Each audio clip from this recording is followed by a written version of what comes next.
ஆண்டவராகிய இயேசு கிறிஸ்துவின் இனிய நாமம் மகிமைப்படுவதாக. இந்த இயேசு எப்படிப்பட்டவர் ஒரு நிகழ்ச்சிக்கு உங்களை அன்புடன் வரவேற்கிறேன். இந்த நாளிலும் நாம் ஒரு சிறப்பு செய்தியை கேட்க போகிறோம். நம்மோடு கூட வந்திருக்கிற பாஸ்டர் சாலமோன் அவர்களை அன்புடன் வரவேற்கிறேன்.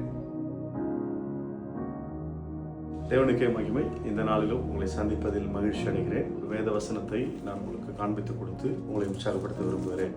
நீதிமொழிகள் 22வது அதிகாரம் அதனுடைய 4வது வசனத்தை நான் உங்களுக்காக வாசிக்கிறேன். தாழ்மைக்கும் கர்த்தருக்கு பயப்படுகிற பயத்துக்கும் வரும் பலன் ஐஸ்வர்யம், மகிமை, ஜீவன். இன்னைக்கு ஒரு ஃபார்முலா ஒன்று நீங்கள் கற்றுக்கணும். 2+3. அந்த 2 காரியத்தை நாம் செய்யும்போது 3 ஆசீர்வாதங்களை தேவன் நமக்கு கொடுக்கிறார். வாழ்க்கையில் மிக முக்கியமாய் 2 காரியங்கள். அந்த 2 காரியங்களை நாம் கடைபிடிக்கும் போது தேவன் 3 ஆசீர்வாதங்களை கர்த்தர் நமக்கு கொடுக்கிறார். 2 காரியங்கள் என்னென்ன? தாழ்மையாகவும் கர்த்தருக்கு பயப்படுகிற பயத்தை நாம் ஒவ்வொரு நாளும் கர்த்தருக்கு பயப்படுகிற பயத்துல நாம் நடப்போமானால் 3 நன்மைகளை கர்த்தர் கொடுக்கிறார். அந்த 3 நன்மைகளும் அன்றாட வாழ்க்கையில ஒவ்வொரு மனிதனுக்கும் தேவையான ஒரு விஷயமா இருக்கிறது. 1, ஐஸ்வர்யத்தை கர்த்தர் கொடுக்கிறார். 2, மகிமையை கர்த்தர் கொடுக்கிறார். 3வது, கர்த்தர் ஜீவனை கர்த்தர் கொடுக்கிறார். அப்போ தாழ்மை உள்ளவனுக்கோ கிருபை அளிக்கிறார் என்ற வார்த்தையின்படி தாழ்மை என்பது ஆமா எதுவுமே இல்லை என்கிட்ட, நான் ஒண்ணுமே இல்லை அப்படின்னு சொல்வது தாழ்மை அல்ல. கர்த்தருக்கு பயப்படுதலே ஞானத்தின் ஆரம்பம். கர்த்தருக்கு பயப்படுகிற மனுஷன் இவ்விதமாய் ஆசீர்வதிக்கப்படுவான் என்று சங்கீதம் 128 சொல்லப்பட்ட எல்லா ஆசீர்வாதங்களையும் கர்த்தர் உங்களுக்கு கொடுக்க விரும்புகிறார். இந்த நாளிலும் 3 ஆசீர்வாதங்களை உங்களுக்கு நான் சொல்லுகிறேன். 1, ஐஸ்வர்யம். 2, மகிமை. 3வது, ஜீவனை கர்த்தர் கொடுக்க போகிறார். இந்த 2 காரியத்தை நீங்கள் தொடர்ந்து செய்யுங்க. தாழ்மை உள்ளவராகவும் கர்த்தருக்கு பயப்படுகிற பயத்துல ஒவ்வொரு நாளும் நீங்க நடக்கும்போது கர்த்தர் இப்படிப்பட்ட 3 ஆசீர்வாதங்களை உங்கள் வாழ்க்கையில தருவார். 2+3. கர்த்தர் உங்களை ஆசீர்வதிப்பார். ஆமென். ஆண்டவராகிய இயேசு கிறிஸ்துவின் நாமம் மகிமைப்படும்படியான ஒரு செய்தியை நாம் கேட்டிருக்கிறோம். எனக்கு அன்பானவர்களே, இந்த இடத்துல தாழ்மை என்று சொன்ன உடனே எனக்குள்ளே ஏற்பட்ட ஒரு காரியம். லூக்கா 1ஆம் அதிகாரம் 48ஆம் வசனம். அவர் தம்முடைய அடிமையின் தாழ்மையை நோக்கி பார்த்தார்.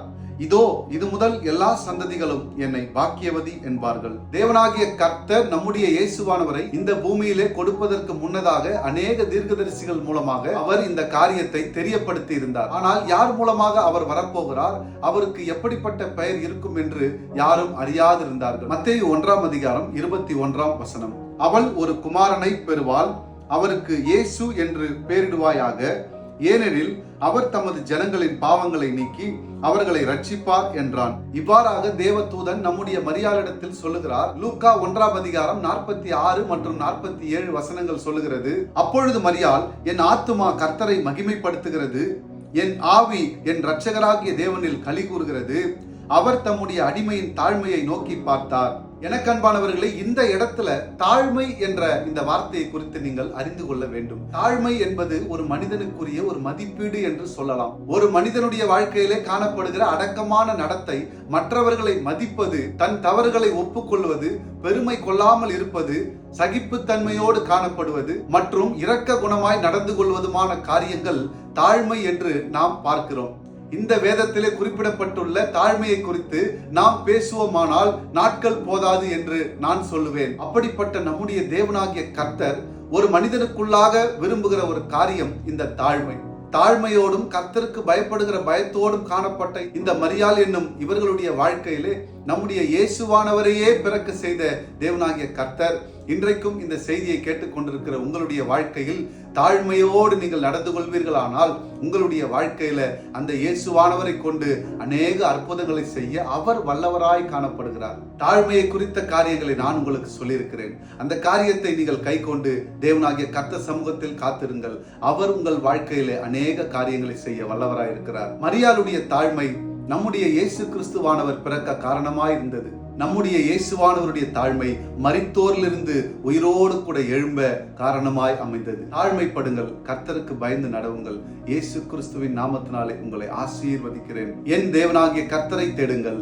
அவர் உங்கள் வாழ்க்கையில ஒரு அற்புதத்தை செய்ய வல்லவராய் இருக்கிறார். தேங்க்யூ. God bless you.